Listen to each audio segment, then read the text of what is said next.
Hi everyone, today I'm going to show you two ways we can check the battery life. So first way, you can press to the general settings, and then you're scrolling down and you're going to press the battery, and here you're going to press the battery life, health, and here you're going to see the 100% the battery life.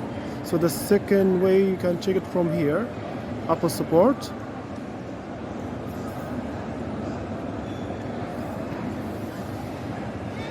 And scrolling down and press more and press the battery life, and this option to do battery performance, and then you press checking,